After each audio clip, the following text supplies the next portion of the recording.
Y pues espero que este webinar sea del agrado de todos y que puedan aprender bastante.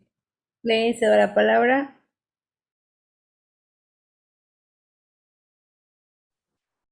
Hola a todos, me da mucho gusto tenerlos aquí de nuevo. Eh, Inicio agradeciendo a Karina por la invitación y obviamente a Sewat por siempre tenerme en cuenta. Como ya les mencionaron, es la segunda parte de lo que habíamos visto la semana pasada.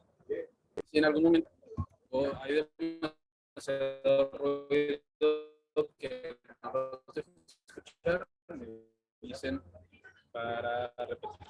¿Okay? Entonces,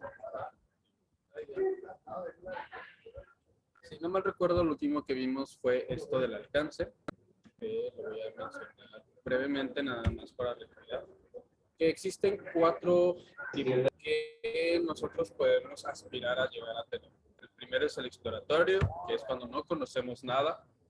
Luego tenemos el alcance descriptivo, cuando nosotros lo único que vamos a decir es cifras, cantidades, vaya, como dice el nombre, lo vamos a describir. Luego podemos hacer una correlación en la que nosotros podemos determinar que hay alguna relación entre dos variables, aunque no sabemos cuál sea y no sabemos cuál causa cuál, pero sabemos que están relacionados. Y cuando logramos determinar cuál es... Creo que le está fallando un poco el internet, pero ahorita regreso. Disculpen.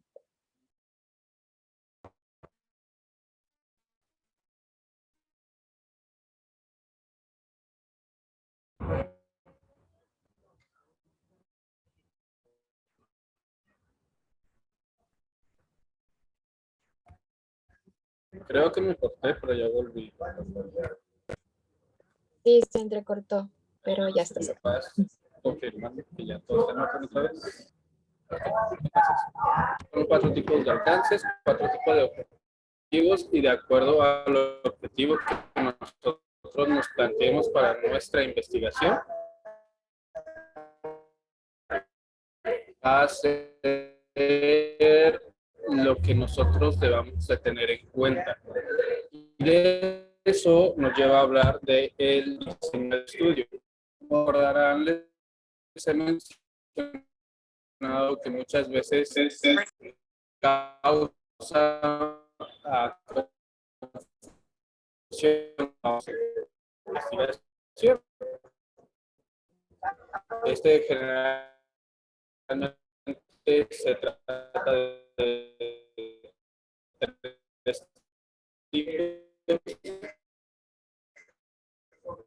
los cualitativos, los cuantitativos mixtos, pero va a depender también de quién lo esté haciendo, ¿no? Hay muchos clasificados, los casos son los que acabamos de ver, y los diseños de Disculpa que te interrumpe. Ay, perdón. Creo que lo Le sacó está el internet. fallando la señal.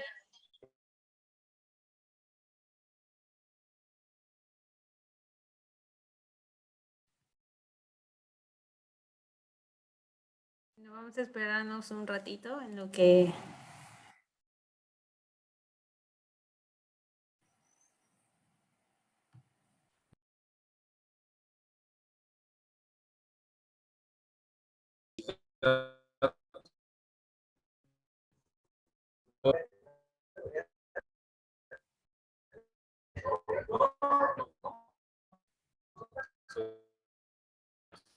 Samu, ¿nos escuchas?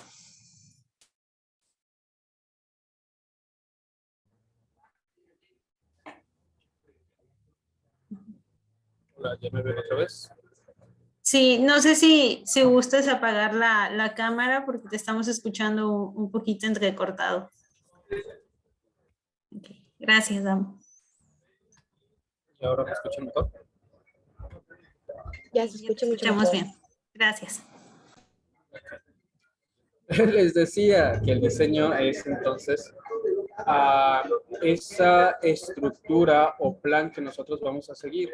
Los diseños de estudio ya están, pues por así decirlo, estandarizados, ya tienen ciertos pasos que hay que seguir y va a depender de nuestro objetivo la forma en la que lo modifiquemos. Pero no sé si recuerden, cuando hablábamos de metodología, decía que esto se trata de un plan prediseñado, ¿no? Eh, Cuando hablamos también de diseños, hablamos de cuestiones que ya se han probado y que son la ruta a seguir. Duda, sigo viendo porque ya no los veo yo ustedes. Sí, sí se sigue viendo y se escucha muy bien. Ok, me asusté porque ya no los vi.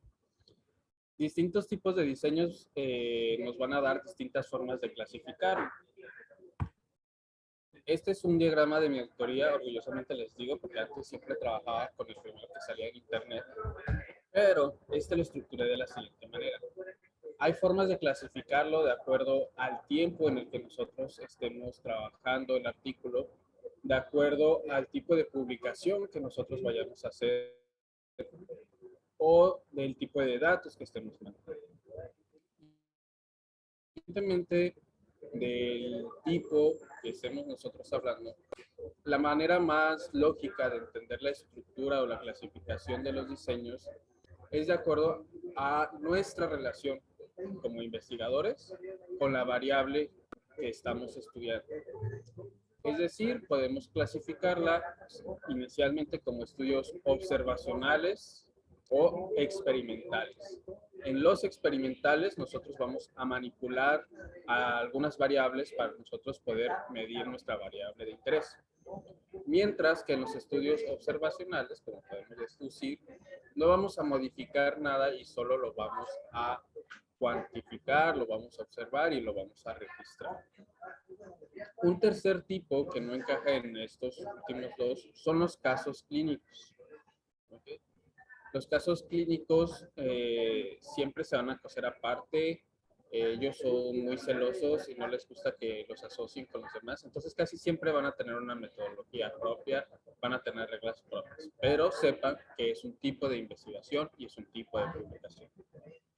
Si empezáramos a hablar de los estudios observacionales, es aquí donde entra el tiempo. Los estudios pueden ser al instante, que son los transversales, o pueden ser estudios donde varía el tiempo. Si nosotros hacemos un seguimiento hacia atrás, les vamos a llamar estudios retrospectivos. Pero si nosotros seguimos a nuestros pacientes hacia el futuro, van a ser prospectivos. ¿Okay? Los estudios experimentales pueden ser de dos tipos, preexperimentos o experimentos puros.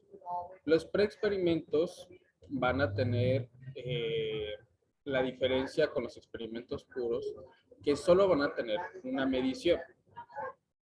Un experimento puro, que para fines prácticos es lo mismo llamarle simplemente experimento, necesita tener dos cualidades principales. La primera es que nosotros podamos medir nuestra variable y la segunda es que nosotros podamos manipular nuestra variable. Creo que tengo diapositivas al respecto. Pero bueno, independientemente de ello, si no tienen estas dos cualidades, la medición y la manipulación, se les considera preexperimentos. Es decir, si yo modifico una variable, pero no la mido, o si yo mido una variable, pero no la modifico, puedo decir que es un preexperimento. Los preexperimentos son o tienen la función de ser la prueba de lo que nosotros vamos a realizar. Es decir, si yo voy a ir a Tlaxcala a medir la cantidad de metales en el agua, yo para estar seguro de que cuando llegue a Tlaxcala todo va a salir bien, aquí en Tijuana yo puedo medir el agua o puedo checar mi técnica para medirlos y en lugar de checar en 80 casas, aquí lo checo en 2 o en 3 o en la misma muestra 6 veces. Y esto no me va a dar información que reportar en mi artículo, pero sí me va a dar información para saber qué estoy haciendo bien y qué estoy haciendo mal y ajustar mi experimento. Independientemente del tipo de estudio, si es un estudio observacional, si es un estudio experimental o si se trata de casos clínicos, estos se le van a llamar trabajos originales, entre comillas, porque no es un nombre muy oficial.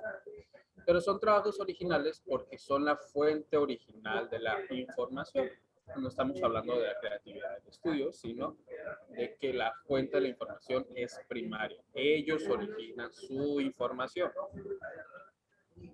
Y vamos a tener otro tipo de trabajos a los cuales se les llaman revisiones, porque revisan la información de esos trabajos originales. Y de estos tenemos tres tipos: las revisiones narrativas, las revisiones sistemáticas y los meta-análisis. Todos ellos dependen de la información que provea un trabajo original o de esta información original. Entonces, en resumen, podemos clasificarlos en estudios experimentales o no experimentales.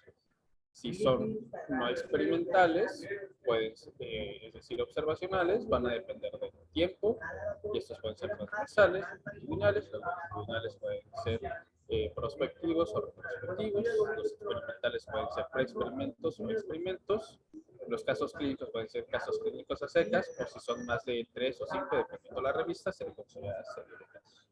Y las revisiones pueden ser narrativas, sistemáticas y especialmente en los estudios experimentales, aunque no es exclusiva de ellos, todos los estudios deben de tener algo llamada validez interna, que es el grado de confianza que tenemos nosotros como investigadores, que los datos que nosotros estamos obteniendo son correctos y que la interpretación que nosotros les podemos dar es adecuada. ¿Okay?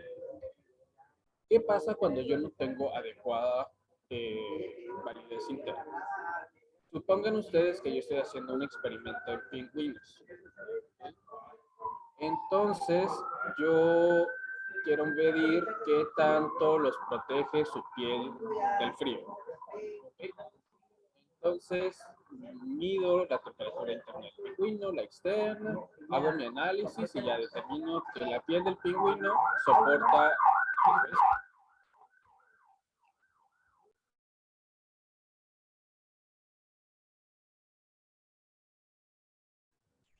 Listo.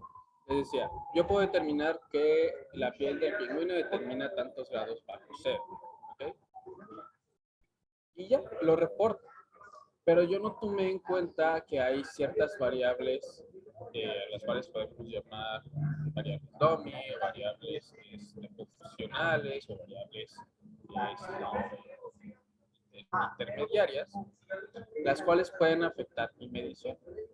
Por ejemplo, si yo no tomé en cuenta que el pelaje de los pingüinos machos es más grueso que el de los pingüinos hembra, pues ahí mi investigación va a estar sesgada.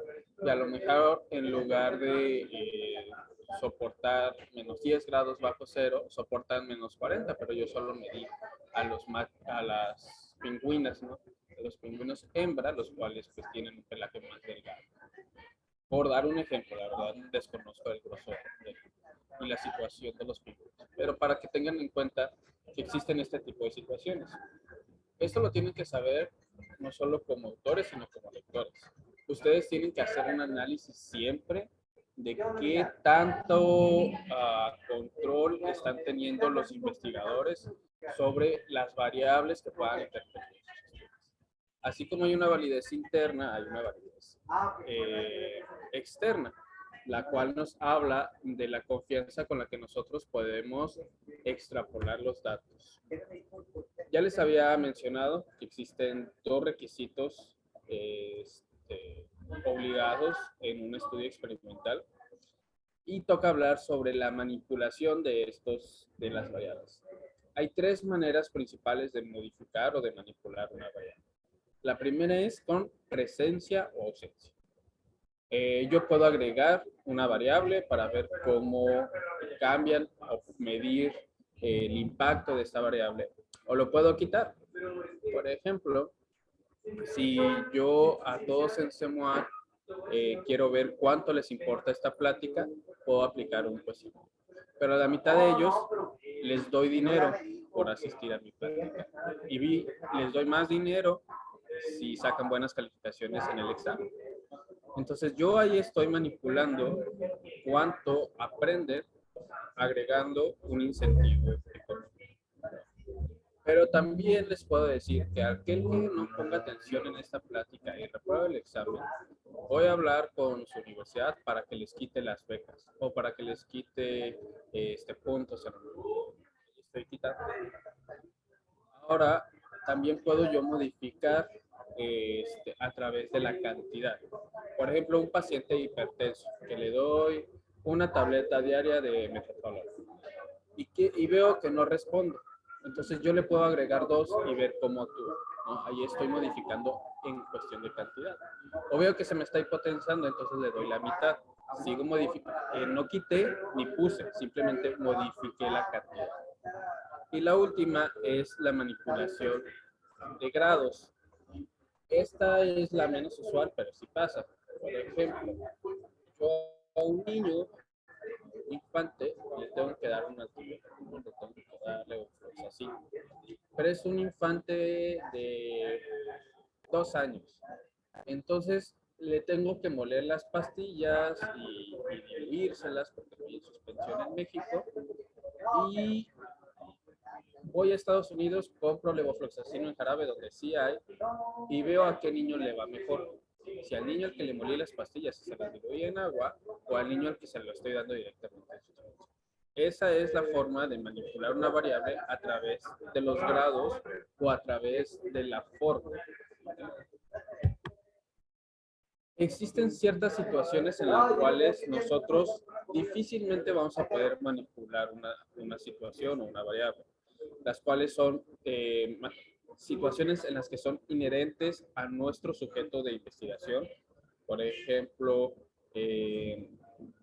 dónde vive, dónde se origina cierta especie, alguna situación que nosotros no tengamos la voluntad, por ejemplo, alguna situación política o alguna situación económica del lugar, eso difícilmente lo vamos a poder cambiar, entonces entra dentro de esta clasificación de variables difícilmente manipulables.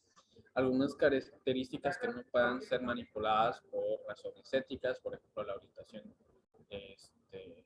orientación o la identidad de género, ese tipo de cuestiones que no es correcta, que tal vez tengamos maneras de modificarlo, pero no debemos hacerlo. Y situaciones en las que son básicamente imposibles de manipular, por ejemplo, la fuerza de un terremoto, la estatura de una persona, etcétera, etcétera. Cuando nosotros nos enfrentamos a este tipo de situaciones, no significa que nosotros no podamos investigar algo o generar información. Cuando nos enfrentamos a esto, debemos de pasar a una situación observacional. Bueno, ya sabemos los tipos de estudios, ya sabemos en qué situaciones las vamos a poder utilizar. Ahora hablemos del muestreo. Imaginen yo, con mi pelo radiante, que decido emprender en el mundo de los champús. Entonces creo mi propio champú, el Chao. Pero como vi Shark Tank, necesito hacer mi estudio de población y necesito ver en cuánto está valorada mi empresa. Entonces les digo a todos ustedes que me hagan un estudio sobre cuál es la preferencia de champús en Tijuana, acá en el norte del país. Entonces ustedes dirán, bueno, pues entonces voy y le pregunto a un par de personas en la fila de un supermercado. Pero yo les digo, no, porque yo no quiero saber los datos de esa fila, yo quiero saber los de Tijuana. Para saber los de Tijuana no solo tendría que preguntarle a la gente de una fila, tendría que preguntarle por lo menos a todas las filas que hay en un supermercado, de todos los supermercados de Tijuana. Y pues yo creo que sería bastante difícil, incluso para ustedes que son pues bastantitos. Es ahí cuando nosotros recurrimos no a un censo, sino a una muestra. En el censo, como los del INEGI, incluyen a toda la población, en teoría. Y lo mismo pasa en la estadística y en el mundo de la investigación. Cuando nosotros vamos a estudiar a todo nuestro universo o a toda nuestra población, nosotros elaboraremos un censo. Pero cuando esto no es posible, nosotros recurrimos a una muestra, que no es lo mismo. Nosotros, dependiendo del estudio, vamos a tener un tipo de paciente que es idóneo. En este caso queremos gente que usa champú, gente que tiene el pelo igual de bonito que el mío, igual de negro, y eso nos va a dar ciertas características del paciente, ¿no? Generalmente para las investigaciones suelen ser edad, el peso, el sexo, la etnia, etcétera. Pero dependiendo del tipo de estudio que ustedes vayan a realizar, podemos agregar características, ¿no? Que sean no diabéticos, que estén embarazadas, que tengan su esquema de vacunación completo, etcétera, etcétera. Siempre vamos a tener unos pacientes que son ideales de acuerdo a la combinación de características. Estas personas que cumplen con nuestras características se le conoce como unidad de muestreo.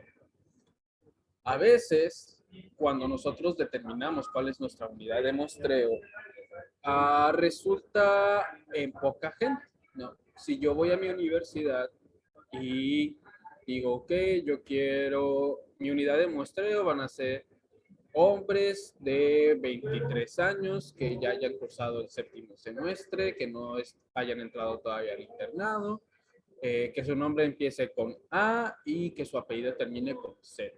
¿No? A lo mejor, después de aplicar esos filtros en mi universidad, en mi facultad, me dan 6 personas. Y a lo mejor sí pueden costar a 6 personas. Pero supongo que les doy todas esas cualidades también, pero para la gente que utiliza champú. Entonces, a pesar de que hay filtros de pasar de miles de millones de personas, a lo mejor seguimos en millones de personas. Sigue siendo ineficiente. Entonces, lo que procedemos a hacer es, ahora sí, recurrir a nuestra muestra. Entonces teníamos una población que es toda la gente del mundo que utiliza champú. Luego tuvimos una unidad de muestreo que son hombres guapos sedoso, 24. Esas son nuestra unidad de muestreo. Pero de esas 1000 personas, nada más vamos a encuestar 50 porque es matemáticamente correcto o porque es lo que yo como investigador tengo la capacidad de hacer, etcétera, etcétera, es mi muestra, ¿no?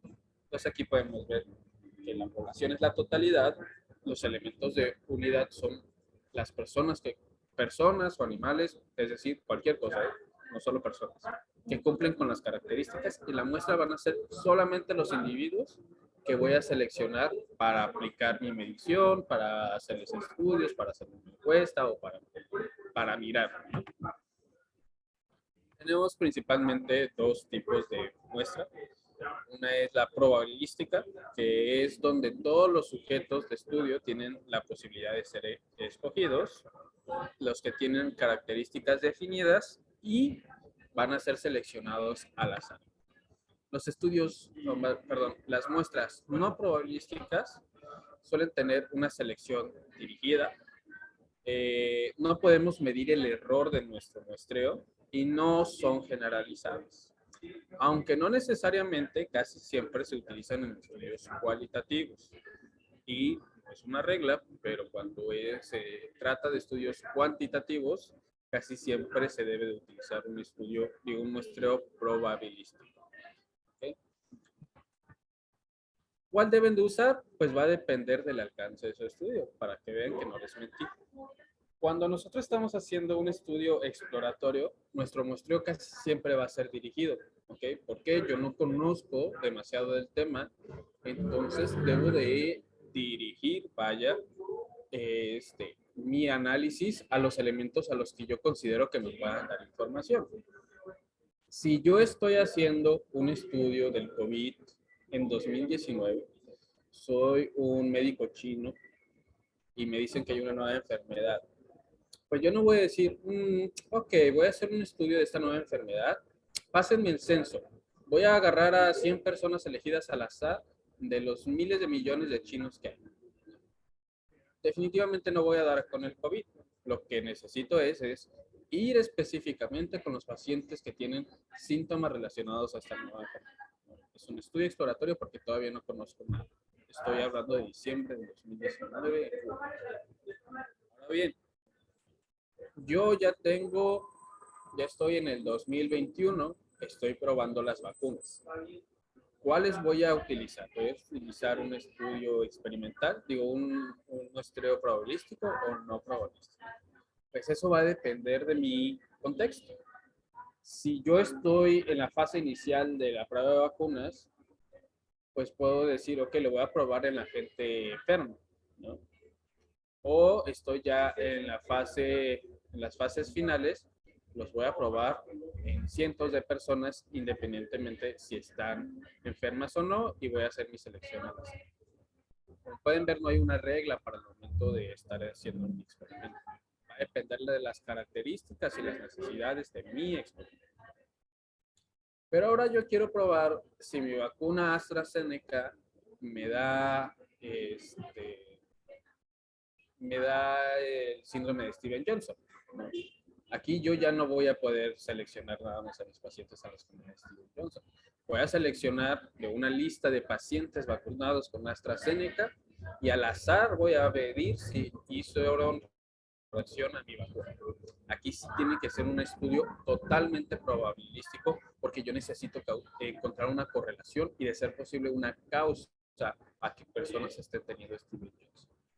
Entonces va a depender de qué estoy haciendo y qué necesito hacer para determinar qué muestreo voy a utilizar. El muestreo probabilístico suele tener el error de que no entre la gente que necesita entrar, que entre gente que no necesitaba entrar y que nosotros estemos muestreando a la gente que no debería entrar.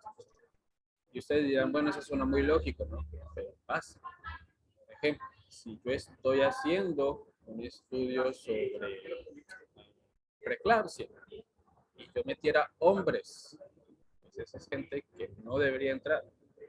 Si estoy hablando de, no sé, efectos del acné, un medicamento y ver si causa acné. Y yo no meto adolescentes, que es la gente con más acné. Entonces ahí estoy teniendo un error. Y si estoy hablando, por ejemplo, de un estudio de COVID y solo tomo pacientes que tienen demostrado que tienen influenza y que tienen sus pruebas de COVID negativo. Esa población definitivamente no es mi población. Entonces son 3 errores muy comunes que debemos de tener en cuenta para tratar de implementarlos. Las muestras probabilísticas tienen algo que se llama tamaño de muestra estadísticamente significativo. Y esto se determina con una ecuación o con una calculadora. Hay ciertos valores que ustedes tienen que conocer independientemente si utilizan la calculadora o si utilizan la ecuación, que son estos de aquí.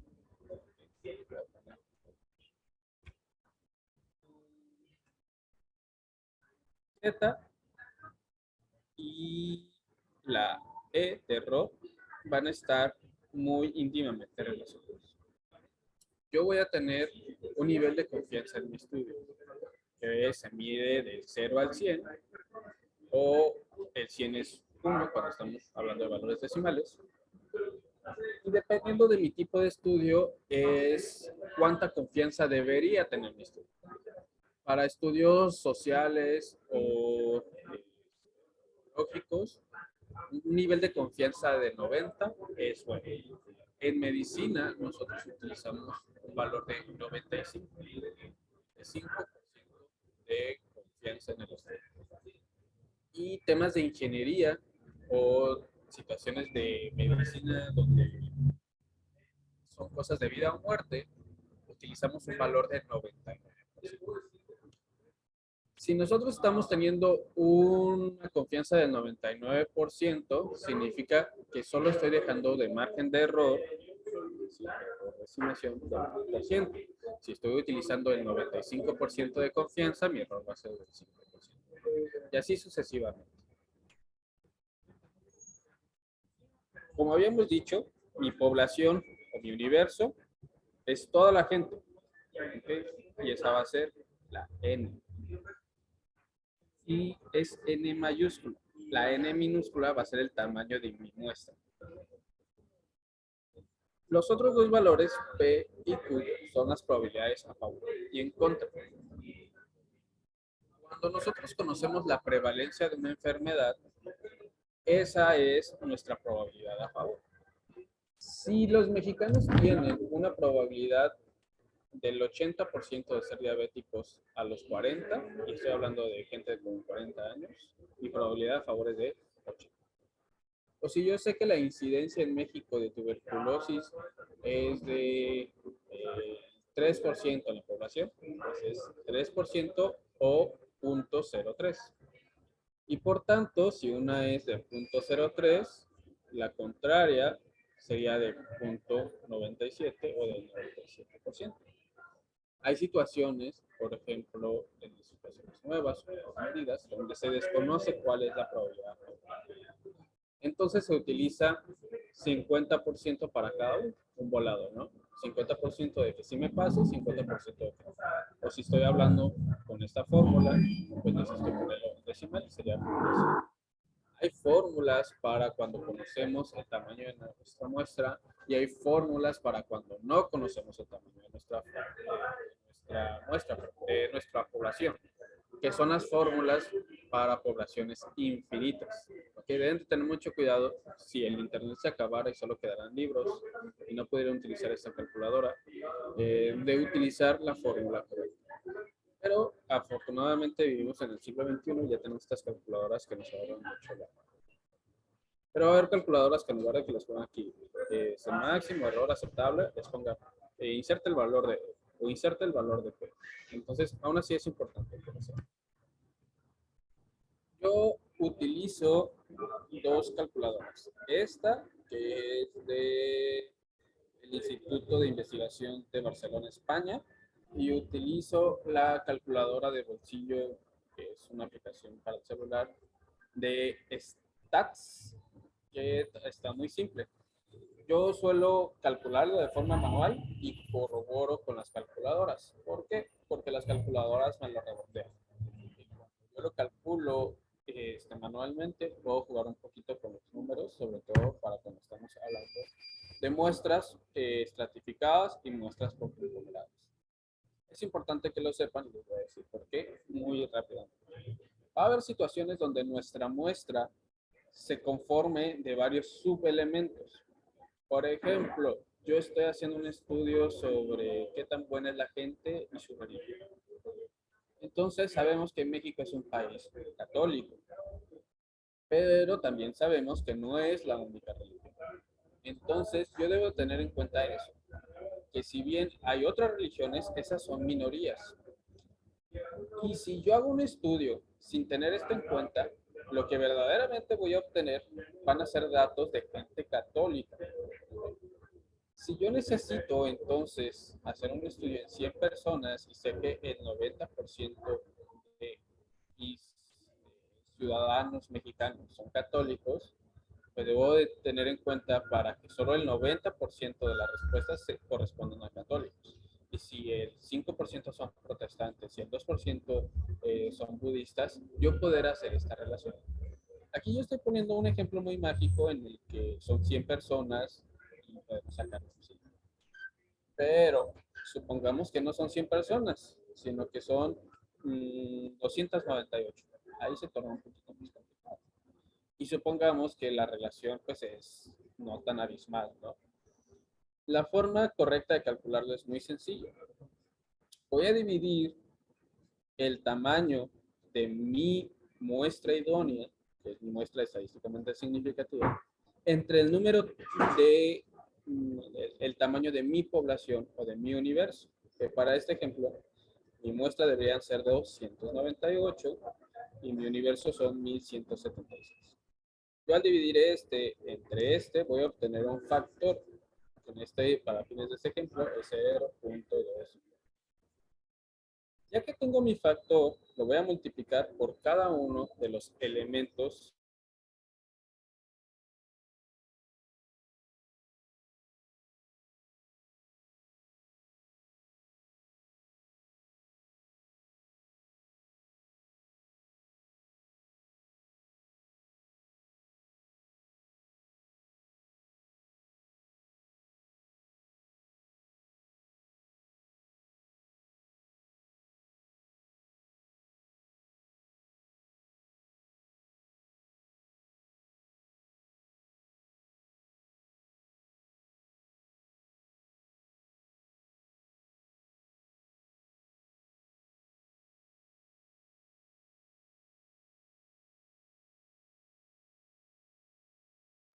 Estamos teniendo problemas con la conexión, pero ahorita volvemos.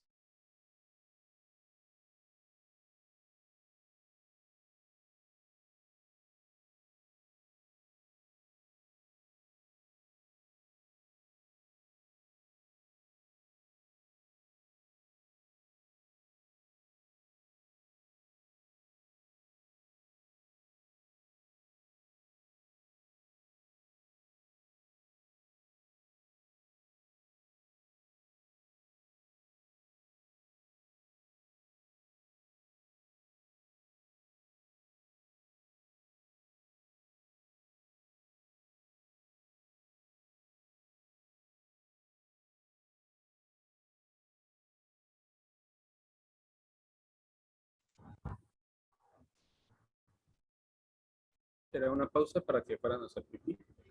Ya volví.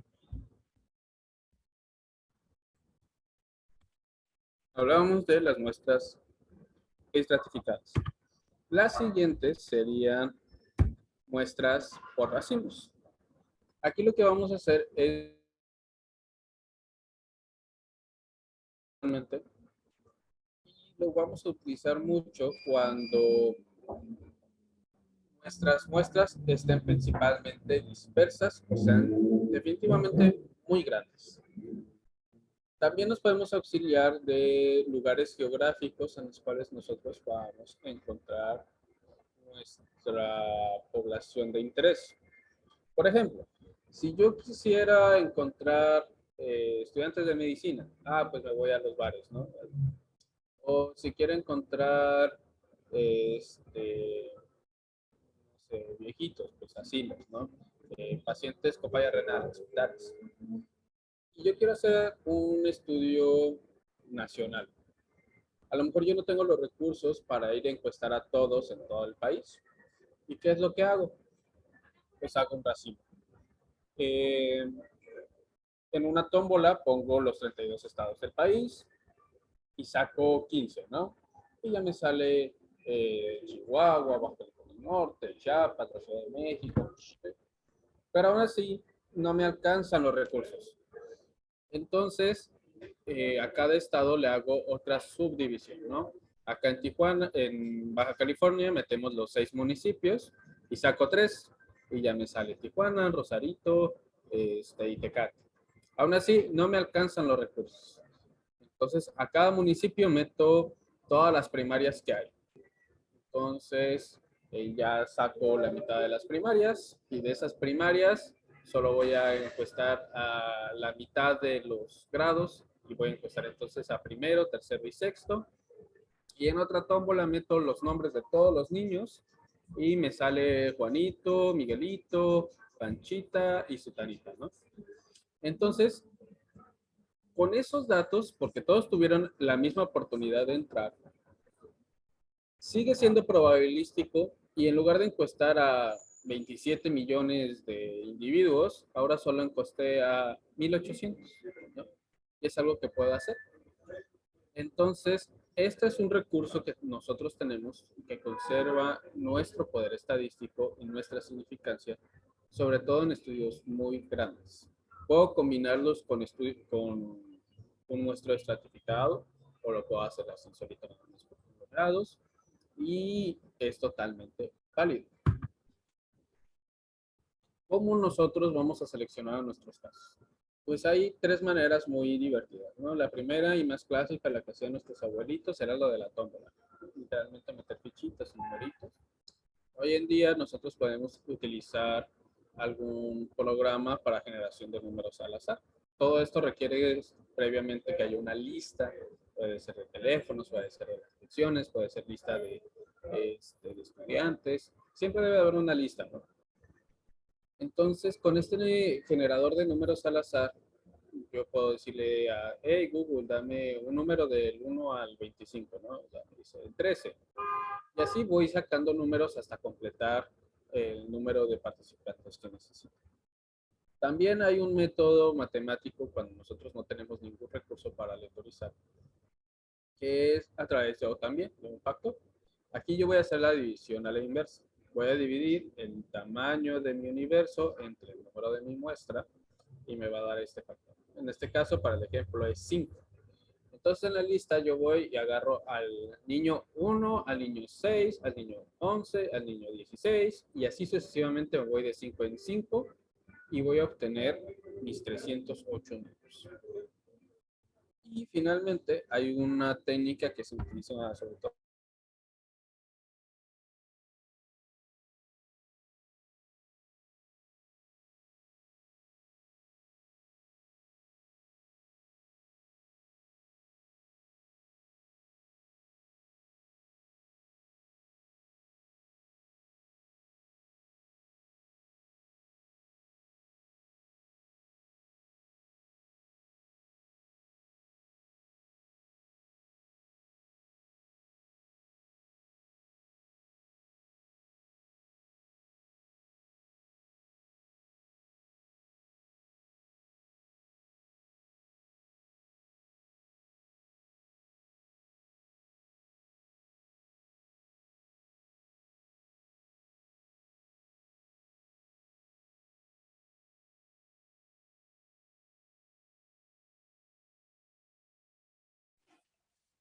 Buenas noches, estamos teniendo problemas en lo que regresa Samu. Creo que ya regresó. Samu, ya ¿nos regresé. escuchas? Sí, hoy como hablaban más de mí. No, no, no. Adelante, Samu. En donde me quedé en la de la lista de los niños de 5 en 5, ¿verdad? Sí. Okay. El último método es no tan utilizado por la ciencia médica, pero sí para temas, por ejemplo, corporativos y de marketing, que es a través de software que genera números al azar, pero telefónicos, ¿no? Entonces puede ser un estudio en Tijuana, la alada es 664, entonces el software genera a través del azar números, y ya, ¿no? 664, bla, bla, bla, bla, marca, y si pega, hago mi encuesta y a ver si me la responden, ¿no? Y así sucesivamente hasta que cumpla con el cuadro.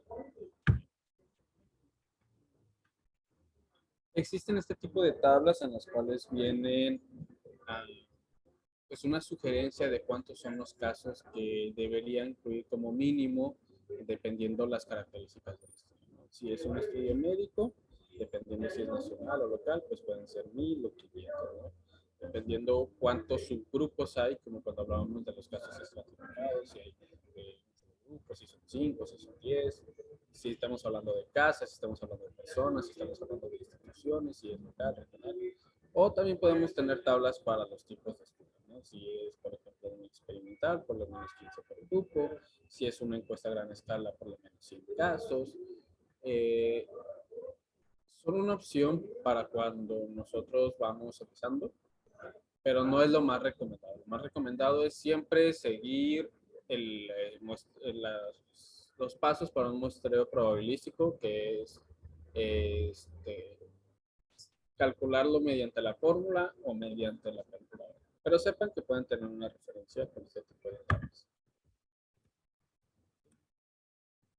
Existen muestreos cualitativos, que estaría un poco mal decir cualitativos como tal, porque hay ciertos estudios cuantitativos, sobre todo de tipo exploratorios, los cuales recurren. Alguno de ellos es la muestra de participantes voluntarias, que es una de las que vamos a usar como medicina. Lanzamos la convocatoria y lo publicamos, ponemos flyers y quien llegue, llegue, ¿no? Hay una muestra de expertos que es, por ejemplo, estoy haciendo una revisión y junto o voy con los mejores neumólogos de mi ciudad y les pregunto qué opinan de tal tratamiento y cuál ha sido su experiencia. Recabo su entrevista y lo publico, ¿no? Existen las muestras caso tipo, que es cuando yo estoy estudiando, por ejemplo, pacientes con artritis que solamente tienen artritis en el dedo pulgar. Ese es un caso muy específico de artritis y por tanto voy a buscar a mis pacientes con esa característica. La muestra por cuotas es, por ejemplo, cuando me piden literalmente cumplir con una cuota o, por ejemplo, cuando son de marketing, les dicen, necesitamos encuestar a 60 mujeres Que 30 tengan de 18 a 30 años y 30 mujeres que tengan de 30 a 60. ¿No? Entonces yo me paro en una esquina y empiezo a encuestar mujeres, ¿no? Hasta juntar mis 30 de tal edad y 30 de tal edad, ¿no? También las cuotas pueden ser subcuotas. Y existen otro tipo que son menos comunes, por ejemplo, las muestras de diversa o máxima variación. Por ejemplo, cuando voy a comparar diabéticos bien controlados versus diabéticos con glucosas de 9000. Muestras homogéneas no son pacientes extremos, ni son de tipo caso, pero trato de que todas sean distintas para encontrar varianzas entre ellos. Otra muy común en estudiantes de medicina son las muestras de cadena o por redes o en bola de nieve, que es cuando yo tengo un participante, le digo, muchas gracias por participar, dile a 5 amigos tuyos que pasen esta encuesta, ¿no? Así como cadena de feedback. Hay otras que son muestras confirmativas, es decir, cuando yo ya sé que un paciente o un sujeto cumple con tal cualidad, que tengo una confirmación por ellos, voy y los mido. Hay muestras teóricas o conceptuales en las cuales suelen ser mucho de laboratorio, de que necesito aclarar algún concepto y junto los elementos que yo creo que van a poder aclarar ese concepto específicamente. Y la favorita de todos nosotros por conveniencia. Como a mí me dio a entender Diosito que debía encuestar, le digo a mi amigo, lo publico en mis redes, les digo, oye, please contesta mi encuesta porque me quedan 10 minutos y el doctor me está pidiendo 15 participantes. Elegantemente a eso se le llama muestreo por conveniencia. ¿Okay? Y eso sería todo por esta sesión. Sin duda, hacer un protocolo es complicado cuando no tenemos el adecuado conocimiento teórico. Con esto espero dejarlos ya lo suficientemente bien armados para que ustedes puedan tomar la iniciativa de empezar su propio protocolo. Como pueden ver, todo es metódico, todo ya está escrito, ya está bien reglamentado, hay pasos que seguir y hay pasos que no seguir. Entonces, verdaderamente es como cocinar, vaya. Tenemos una receta, pero aunque esté la receta, depende mucho de nuestra creatividad y lo que nosotros queramos hacer. Incluso si Karina y yo nos propusiéramos a seguir la misma receta para un brownie de chocolate, a lo mejor a Karina le gustan un poquito más duros, a mí me gustan un poquito más esponjosos y más dulces. Entonces va a depender de mi objetivo, de lo que yo quiero hacer, y qué tanta creatividad, ¿no? A lo mejor la receta me dice, sí, tal ingrediente, pero digo yo, y si le pongo chispas de chocolate, o si le pongo un poquito de queso a Filadelfia. Entonces, anímense, chicos, y si tienen dudas, acérquense con un par que sepan. Lo más importante es que se animen. No sé si tengo alguna duda. Muchísimas gracias, Samuel. Si tienen alguna duda o pregunta, la pueden dejar aquí en el chat de Zoom o por Facebook. También se va a responder. Me mandaron dos. Una es que si podrías escribir o mandarnos la calculadora para la toma de muestra, para determinar la cantidad de muestra. Y la otra es, ¿cuál es la diferencia entre prospectivo y proleptivo y lo de retrospectivo y retroleptivo? ¿Si es lo mismo o es diferente? ¿Me podrías repetir la primera? La primera es que si nos puedes repetir la aplicación que usas de bolsillo para el cálculo de muestra. Se llama Stata, o Stats, perdón. Les paso aquí en el chat. Gracias.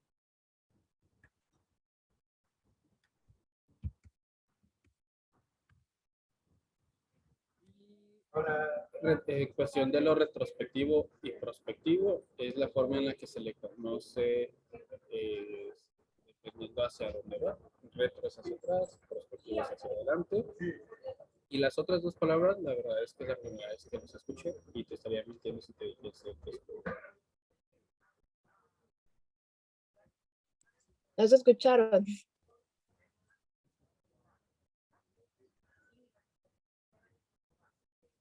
Hay una duda de Danae que voy a leer en voz alta y dice, ¿tú qué recomiendas? ¿Hacer una investigación o no? Por supuesto que la recomiendo. Otras dudas. Creo que sería todo de parte de las dudas. Igual, como que los chicos me pidieron de favor que si se graba la ponencia, te pueden mandar algunas dudas que les surja al momento de ver la plática, si se puede o no se puede. Por supuesto que pueden. Pueden escribirme directamente o pueden escribirle a Karina. Pero con toda confianza, si tienen dudas, o también les he dicho, si ustedes tienen ahí como que una investigación guardada, sáquenla. Si necesitan asesoría, protocolo que quieran llegar, y también pueden hacerme llegar. Si me quieren invitar a ser autor con ustedes, invítenme. Y sobre todo también, recuerden que, bueno, todavía sigo siendo editor en jefe de CIMEF, entonces también si tienen dudas sobre el proceso editorial, pueden contactarme. Yo feliz. Invítenme a hacer investigaciones. Muchísimas gracias, Samuel. De verdad te agradecemos el tiempo que estés aquí con nosotros y de parte del Comité Estudiantil de la Universidad Autónoma de Tamaulipas, te hacemos entrega de esta constancia a través del Comité Permanente de Educación Médica, de Publicaciones Médicas, por haber impartido esta ponencia llamada Preparando mi protocolo, efectuada el día 1 de marzo del 2022. Te la vamos a hacer llegar por correo. De verdad te agradecemos que nos estés guiando y que hayas prestado tu tiempo para impartir esta plática. Y como tú bien lo mencionaste, no es fácil realizar un protocolo de investigación, pero hay que intentarlo y aprender de ello. Ya como comentarios finales, la verdad es que sí es fácil. El primero, evidentemente, es más difícil que los otros, porque es el primero. Pero es bien fácil. Y es también cuestión de práctica. El primer protocolo que yo redacté en la vida lo hice en segundo semestre y evidentemente ahí me tardé 4 meses, pero porque será con el doctor paso por paso, ¿no? Pero ahorita, acá de que en confianza, porque son CWAT y me caen muy bien, el protocolo para el estudio que hicimos en la asamblea lo escribimos una noche antes. Entonces se vuelve muy rápido hacer protocolos. Nada más cuestión como que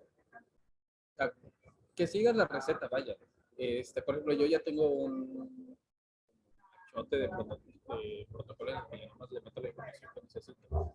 Pues es cuestión de práctica, de que lean, de que se acerquen y sobre todo de que se equivoquen, porque cuando nos equivocamos, vaya, parece muy cliché, pero sí es cuando nos aprendemos que no debemos de hacer. Y otros comentarios finales es muchas gracias a todos por invitarme y la verdad qué pena que se me para el internet tantas veces. Creo que es la vez con más fallas técnicas que he tenido en la vida y espero aún así me sigan invitando. Si me puedo entender. Gracias a No todos, te preocupes, chicos. Samuel. Gracias a ti por estar aquí con nosotros. Chicos, por ahí les mandamos un link de postevaluación que de igual manera se les hará llegar por el chat en Facebook para los que estén viendo esto en repetición, lo puedan contestar, por favor. Y ya saben que es muy importante para nosotros ver el impacto de las pláticas que realizamos y esperamos haya sido de su agrado. Samuel, muchísimas gracias y gracias a todos por estar aquí el día de hoy. Esperamos verlos en próximas actividades en CEWAT. Gracias, chicos. Gracias, Samuel. Muchas gracias, Samuel. Creo que ya se trabó de nuevo. Sí, creo que se trabó. Stop recording. Ya.